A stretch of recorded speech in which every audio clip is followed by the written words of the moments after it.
Hi friends, welcome back to my channel, Chris D. Redefined. And I promised in my last episode that I would circle back to my original reason why I started this channel, which was being estranged from my only child and my journey to redefining myself. So if you've watched the last few episodes, you know that my son, who just turned 21 last month, I've been estranged from him for exactly 6 years, and he finally answered one of my emails back. I'd been emailing him probably once a month since our estrangement, and just trying to see if he would connect with me. And just as a mom, I wanted to know that I was still trying to reach out to him. And I wanted him to know that in case he was opening my emails, I didn't know if he was or not, in case he was seeing them, that he would know that Mom never forgot him.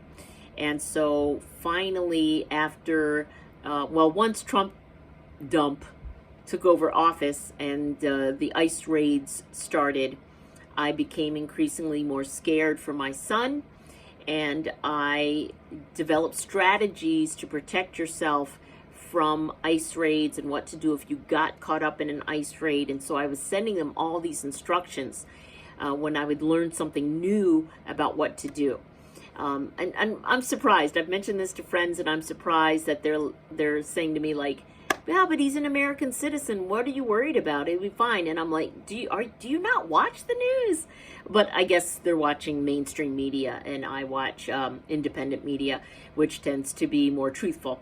So, they are capturing U.S. citizens and sending them away.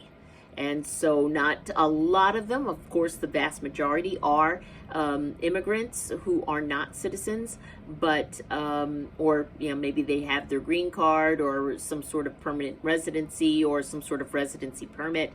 But they are also capturing brown-skinned U.S. citizens. Now, U.S. citizens tend to have more knowledge of the legal system, know their rights better, and so they have a better chance of getting let out.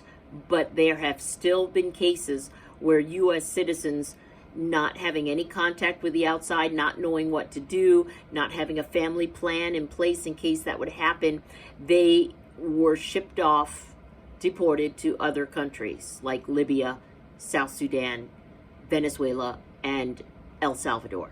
Yeah, they're doing that to U.S. citizens, for those of you that aren't paying attention.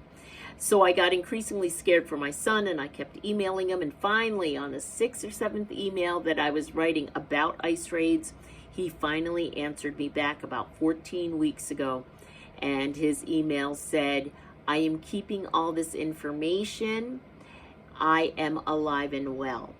And so he finally answered me back. I was so thrilled. I called my mom right away. It was the middle of the night in the Philly area, and she was like, "Why are you calling? What's wrong?" And I said, "I finally heard from him." So we're all, my family's all happy, and certainly I am just thrilled. And since in these last 14 weeks, what I've decided to do is just send him an email and attach 5 pictures of him when he was a baby, when he was young, not a baby, but young, toddler all the way up until he left me. And so, because, when a child leaves you, you've got all the photo albums, you've got all the pictures, they have nothing. And so, I've sent him lots of photos since then. So every week, every Friday, I call it Flashback Friday Pics, and I send him 5 pictures of him along with something, something useful, usually about protecting yourself from ICE, but other things also. And so pictures of his cousin and what's going on with my mom and with Uncle Mike, my brother. And so we're keeping in touch. He answers about every 3rd email. And I am thrilled with this, having not heard from him for 3 years. And even prior to that, maybe I would hear from him once a year. So the fact that he's emailing me back, what's really weird is I never pictured, you always you know, when you become estranged, your relationship gets frozen in time because you can't create any more memories of them. So I never imagined him as a grown up. I keep seeing him in my mind as, you know, being 14, 13, 12 and younger, because he left me when he was 15. So I keep seeing him when he was young, and then he sent me pictures of him. I was like, do you mind sending me a couple pictures? And he sent me 2 or 3 pictures of him, and I didn't recognize him, which is really weird. It's just really weird, because I took thousands of pictures of my son, and then suddenly he sent me pictures back, and I was like, I had to zoom in, and I had to like cover half of his face and look at one part of his face, and I'm like, yeah, that's him. And you know, to go from being best friends and being in his life every day to like, I don't even recognize you in a picture is, it's weird. And so, you know, I'm super thrilled that we are communicating. The pictures he sent, he doesn't look happy. He's not smiling, which is, again, really weird. He was always joking and laughing and smiling and, you know, being mischievous. I mean, he was one of those boys that was constantly just doing something silly and then laughing all the time and smiling and jumping all over the furniture, and just imagine the happiest boy in the world. That was my son. And so to see these really serious pictures of him, and he looks really pale, like he's not eating enough iron, and he's super skinny, which he was always skinny. His dad's really skinny. But he just didn't look really happy or really well. So now, of course, being a mom, I'm like, wow, I hope he's taking care of himself. He never was into that whole drinking and drugs thing. It just wasn't him. It was never around in my house. That's just not something.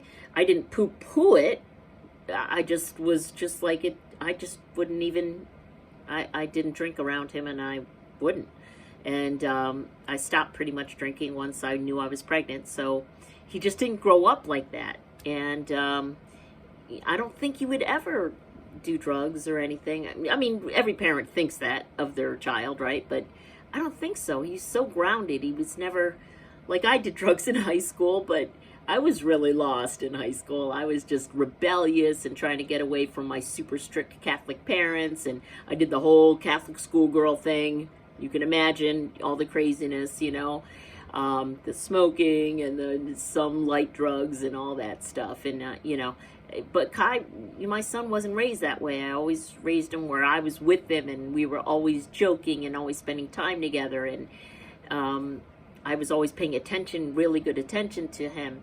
And I always had him active in different activities, and taekwondo, diving, magic club, and clubs at school. And, I volunteered at school almost every grade and once a week at school. So he saw me all the time.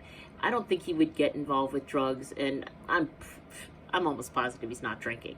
But he doesn't look well, which means he's probably working too much at the restaurant where he works, and he's going to school. He's putting himself through school, and he's young. He's 21. He's probably wanting, hanging out with his friends and playing magic cards and on the computer until probably 3 in the morning, and then having to go to school at 8 a.m. and then going to work at a restaurant at night. He's probably exhausting himself, right? So yeah. So I'm a little worried about him. But that being said, again, what's really weird is, he's 21. I don't recognize him. I don't really know his personality anymore. I mean, I knew him like the back of your hand. You know your child like the back of your hand. And who knew me like the back of his hand? And I don't think I've changed my personality, but I'm sure he's grown and developed and changed. And so, you know what he looks like? He looks like life is teaching him some lessons, and he looks like life is beating him up a little bit. That's what his pictures look like. Like he's finally figured out, oh, life is hard. So because he gets no help from me. He gets no help from his dad. He gets no help from his grandmothers. So I don't, he's just surviving on his friends, being with friends, and putting himself through school at a restaurant. So with restaurant salary, which is really good in Hawaii, he's probably making more than me, but I think life is teaching him some lessons, and that's showing up on his face. That's what I'm seeing. I think, as his mom, I think that's what's going on. So it's interesting because I never pictured him as an adult. I always pictured him when he was a kid. And so I can't imagine our relationship now. And they always say, if you want something, you should picture it in your mind and imagine it and think about it. And I do have, like I wrote on a piece of paper with a Sharpie, like, every day is one step closer to a reunion with Kai. So I have that on my bathroom mirror, and I read it every day. But I never pictured what it was like to be in a parent-child relationship as an adult, like adult to adult. I can't even imagine what that is like, because he was 15 he just turned 15 when we separated. And my son's always acted like 3 years younger than he really is. So to me, it's like, he was 12 when we separated. He didn't act 15 at all. He acted like he was 12. Still playing magic cards and, just riding his bike around the neighborhood and, being silly with his friends. He didn't act like he was 15. And so it's really hard for me now to imagine a relationship with an adult Kai.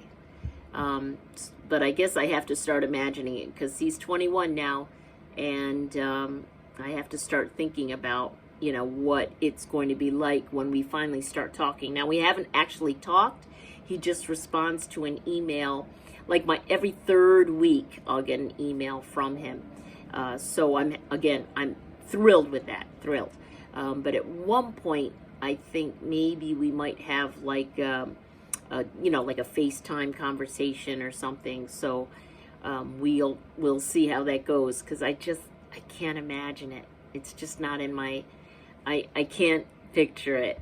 So, but that is my part of the journey. I just want to give a real quick update for my Philadelphia Eagles here at the end. My Philadelphia Eagles are undefeated. We are the only team in the NFC that is undefeated. The only team in the AFC that is undefeated are the Bills.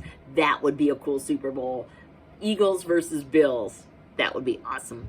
So, my Birds barely beat out the Tampa Bay Buccaneers. We were ahead by, I think, 18 points, and we let them come back. I think it was the Heat. I think the Heat got to our players, and then we had some significant injuries as well during that game, but so did the Buccaneers.